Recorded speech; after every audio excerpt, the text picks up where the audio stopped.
the structure of the ANC or the ANC's broader ideology, and that is one of virulent racism against the Boers and a policy of bringing about a new law which both will make it a criminal offence to criticise the government, and also the land appropriation bills, which will mean that the ANC can seize any property of any farmer or business in the country. It is a classical attempt at trying to get the maximum amount of wealth from the country to be transferred from the middle class to the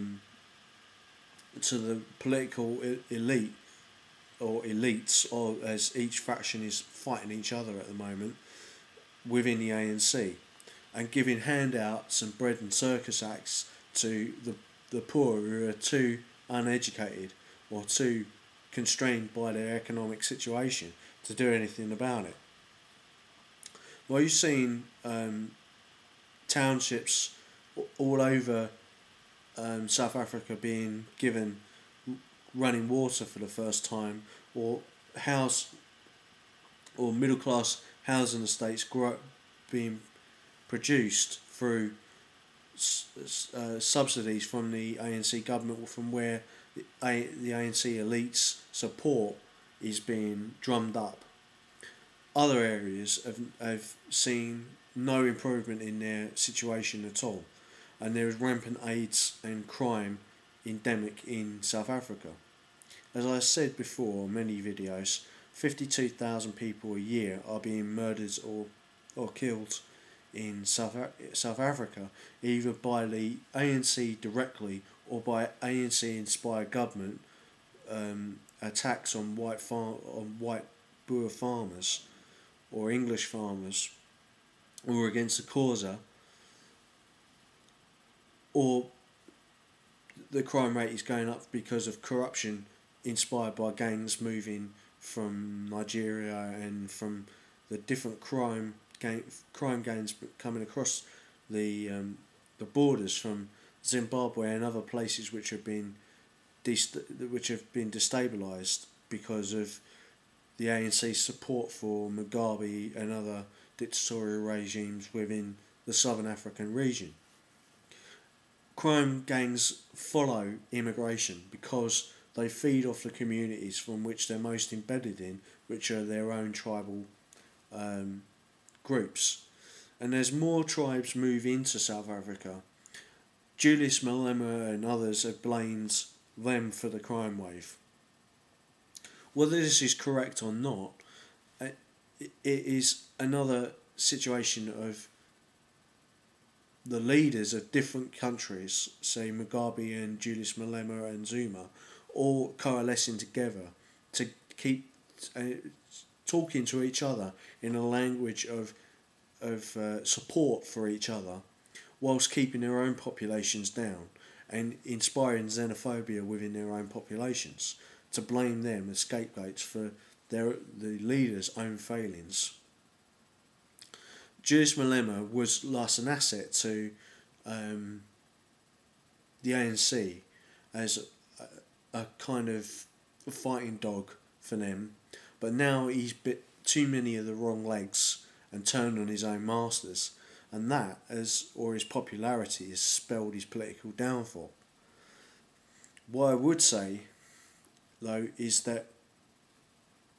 the events that have been going on with the Arab Spring, with the EU intervention into the Arab world, have had profound effects on sub-Saharan Africa as well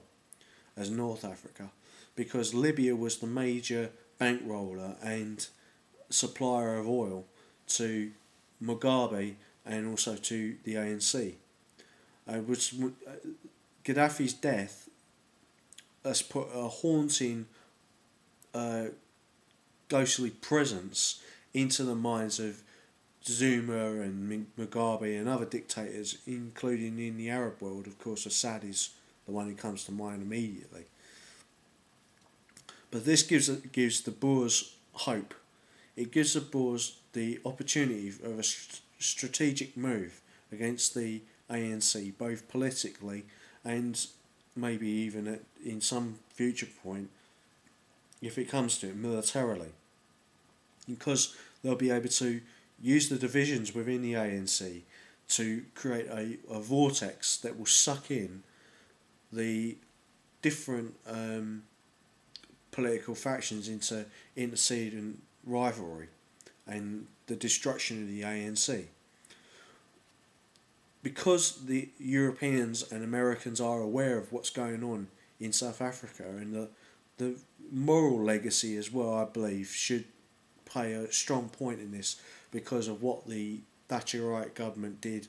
to them and what the Soviet Union did to them, and because of the legacy of the Boer War.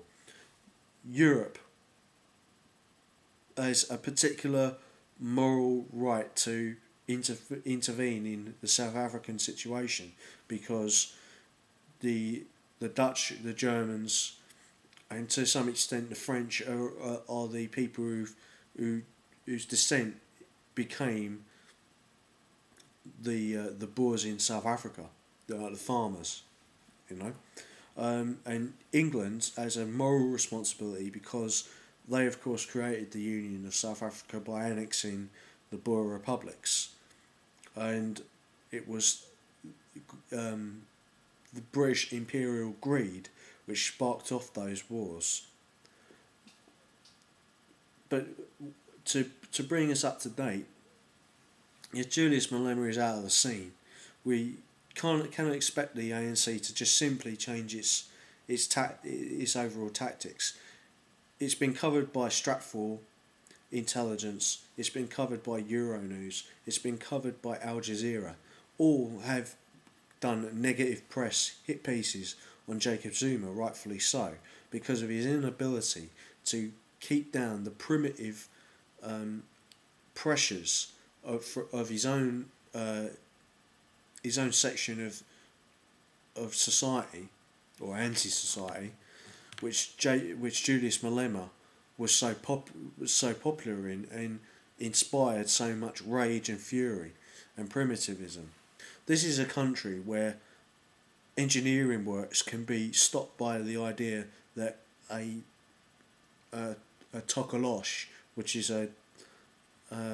Bantu word, so Xhosa and Zulu word for an evil spirit, can stop engineering works. Julius Malema never said that he was going to start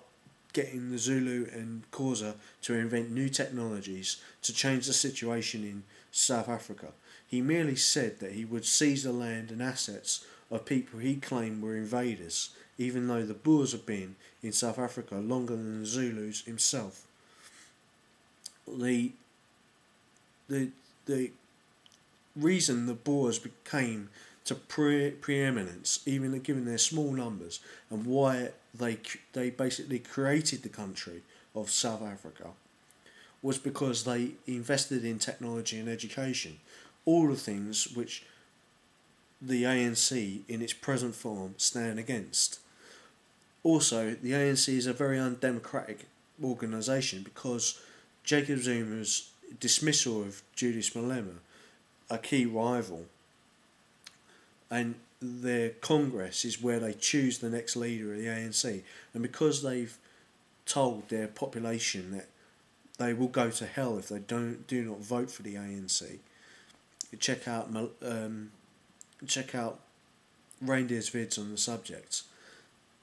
They have brainwashed a whole generation who never lived under apartheid to constantly vote for the ANC.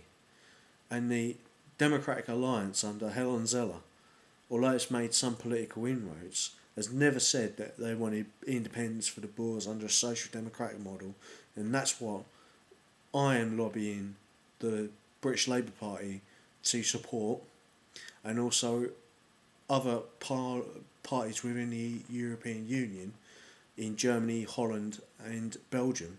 to support, to give, because if we recognise South Sudan, an oil-rich country, we should at least